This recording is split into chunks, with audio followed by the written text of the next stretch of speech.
Hi, I'm Roger and welcome back to the Tractor Tech channel. This video is going to be a look back at my 2020 Firewood setup. I'm not sure what 2021 may bring, not sure what changes I may make to my setup. Since I have my garden cart set in here with the saws, we'll go ahead and talk about them now. If you have seen any of my videos of us cutting firewood before, you've probably seen this garden cart. I like to keep everything contained in the garden cart when it is not in use. That way the garden cart's easier to spot, so you're not as likely to run over a chainsaw or gas can with the tractor. For chainsaws, I personally like 70cc and larger saws for cutting firewood, and as you can tell, I prefer steel saws. As I've mentioned in other videos, you cannot beat the steel reliability and the steel dealer network. Yesterday when we were cutting, I was running an MS441CM. I love that saw. It's pretty powerful and it is very, very smooth running. It's the smoothest running saw that I have. And then I like the Farmer Tech saws. I know they're not a steel saw in reliability or build quality, but I just like building them. You can't really afford to buy piece by piece over the steel parts counter and build a saw, but you can with these. More or less just build those saws just for the fun of building them. Then my dad yesterday was running a 261CM. These saws are great. They're very, very powerful for their size. Then he was running an old 034 Super. This saw is 32 years old and still going strong. And the only thing that's been done to that saw is a carb kit and a spark plug in its lifetime. We have other saws that we run. Sometimes I'll run a 660. If we're cutting a bunch of small stuff, I may break out a smaller saw, but in general, I like a 70cc saw myself because they're very powerful. Then we currently mark the wood with a Mingo marker. These are great because you end up with 16-inch wood. You don't have to worry about having a piece too long here and there or a piece too short. And then if there's a big log or something we would lay on the ground and cut for some reason, but most of the wood gets cut out of the grapple, we have a steel can hook that we use. It's aluminum handle. It's made by Log Grapple. It's great. I was originally planning on taking everything outside to show it to you, but we got a rainstorm this morning and everything's pretty wet down there where we process the firewood. So I'm going to show you the log splitter inside. This is a split-second kinetic log splitter. It's powered by a Briggs Engine and it has twin 90-pound flywheels. As of right now, this splitter has 109.4 hours on it and nothing has been done to it other than change the engine oil in it, grease a rack, just the basic maintenance stuff. Prior to this splitter, we had a Harbor Freight dual direction log splitter, and it was a pretty good splitter. And prior to the Harbor Freight splitter, we split wood by hand. So believe it or not, when we got the Harbor Freight wood splitter, it was so fast, it had me wanting a conveyor. I remember one day we were splitting with it and we had the perfect size wood for it. We were making really, really good time. It seemed like every 5 minutes we were having to pick the splitter up and move it because the pile was getting so big and getting in the way. Then when we got the split-second splitter, it's even faster. It's like we need a conveyor at this point. So we were at an auction one day and found this conveyor. It started life as a feed conveyor and we added the hopper to it and it actually works pretty good. Don't have a whole lot of money in it. I do consider this to be like the weak point of our firewood operation because it is not a proper firewood conveyor, but it does get the job done. This conveyor has definitely paid for itself because if we would have had to pay somebody to stand at the end of the log splitter, we would have more money in paying that person than what we have invested in this conveyor. It has an old Briggs & Stratton engine on it, which I'm not crazy about Briggs engines, but believe it or not, it'll start the first pull. And we added this hopper, had some problems with it jamming, and then I had the idea to add this piece so that when the wood falls off, it will fall down in straight instead of being able to fall in there crossways, because I believe it's only like 7 inches wide down there in the bottom, maybe 8 inches. So sometimes the wood would jam up. Then after that was corrected, we had some problem with the wood getting caught underneath the engine. You can see the engine has been picked up. Once in a while, a piece may get jammed.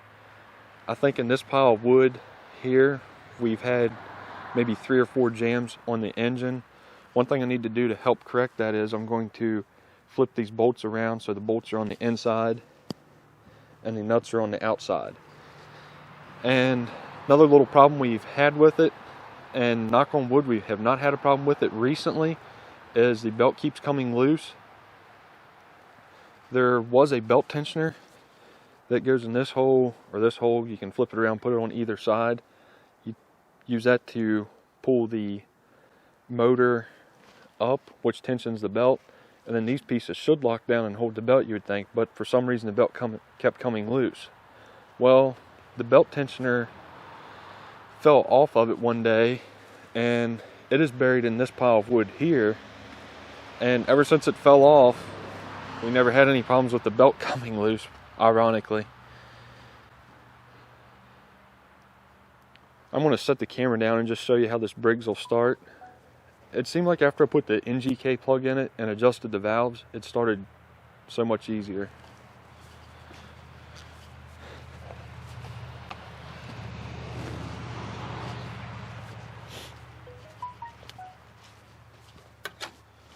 Just to show you, it's a cold engine.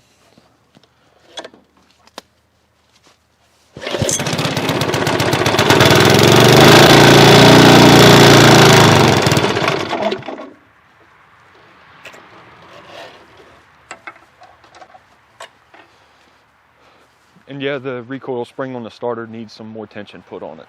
So someday I would like to upgrade to a proper firewood conveyor, but for now, this one does the job. So if you look at this log pile, you can pretty easily tell that you're not going to be able to get the wood down off of there by hand. It's pretty tall, and it would be very unsafe to try to roll logs off the top of the pile onto the ground so you can cut them up. So what we do is we use a tractor. Here's the tractor we use. This is a Kubota L4240. It is 44 horsepower, a hydrostatic transmission. You have 3 ranges and then 2 speeds in each range for a total of 6 speeds. It has the LA854 loader on it. This is the largest loader that you could get on a Kubota compact tractor. This loader is very, very strong, and I believe that this loader is the best built loader that you can get on a compact tractor. If you look at other tractors, none of them are as beefy as what this loader is. Then it has the skid steer quick attach on it. The wheels are set all the way out on it, so it's 6.5 feet wide, which helps with the stability when you're handling long, heavy logs. I have a quick hitch on the rear of it, so when we're done cutting wood, I can quickly drop my ballast off and get the tractor back in the garage. You can see when you're cutting firewood from the tractor, everything gets covered in sawdust, and the saw operator gets covered in sawdust. Then when he gets in the tractor, he tracks all kinds of sawdust in the tractor.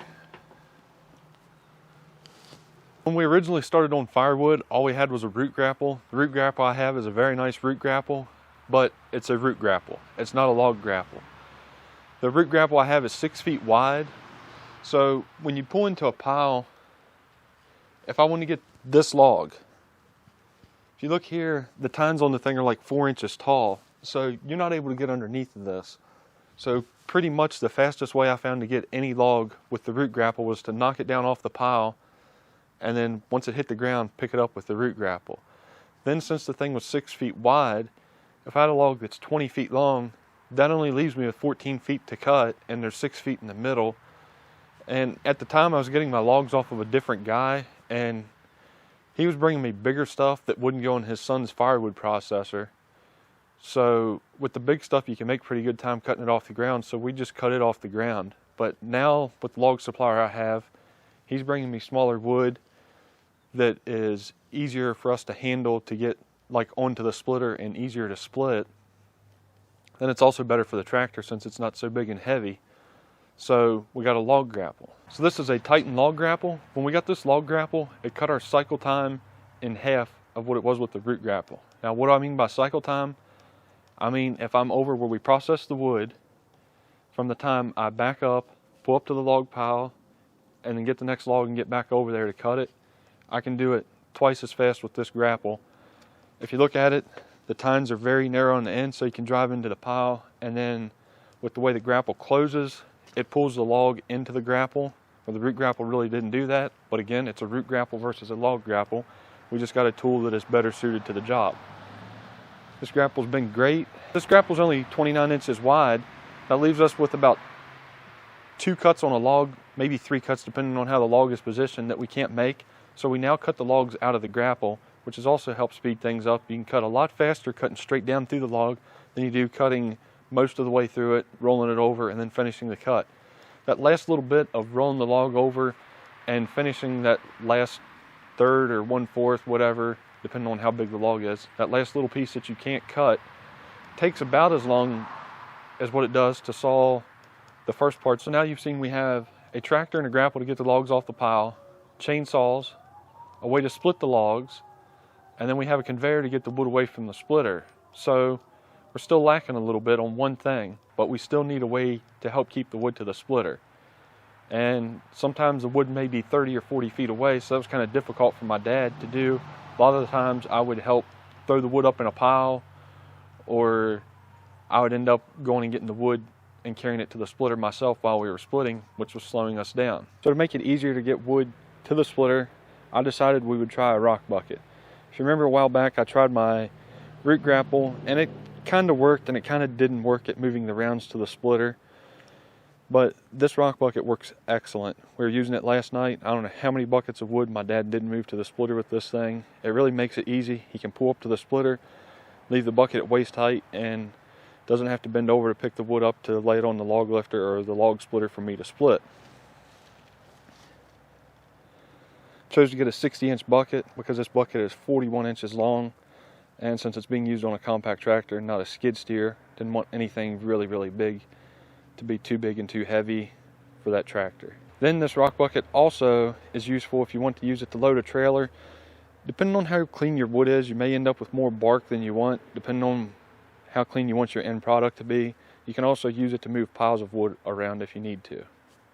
If you're interested in purchasing one of these rock buckets, I'll have a link in the description. So the last piece to the puzzle is this dump trailer. Of course, we need a way to get the wood to the customer. We stack the wood on this trailer and it holds 1.3 cords of wood. This trailer is made by SureTrack. It's 82 inches wide by 12 feet long with 2-foot sides. We stack the wood 25 inches high to end up with 1.3 cords. This trailer was purchased, I believe, in 2015, and it still looks great. When we took a load of wood to a customer in the fall, he asked us if this trailer was new. That's how great this trailer is holding up. We try to be careful with stuff and not beat and bang it, but it has been used also. It covers everything with the exception of my firewood bundler, what I just built. I haven't really had a time to go out and be aggressive about trying to get customers to sell bundles to, so that's something I'm hoping to do here in the next few weeks since things are starting to settle down a little bit for me. I believe the bundler was the last video that I uploaded. I'll just put a link to it in the cards. The bundler that I made is a pretty simple design. It's not really a high production bundler, so that if I go out and get some customers and get to doing well, then I can look into making a better bundler or purchasing a better bundler. So for 2021, not really sure if the equipment we use is going to change that much or not.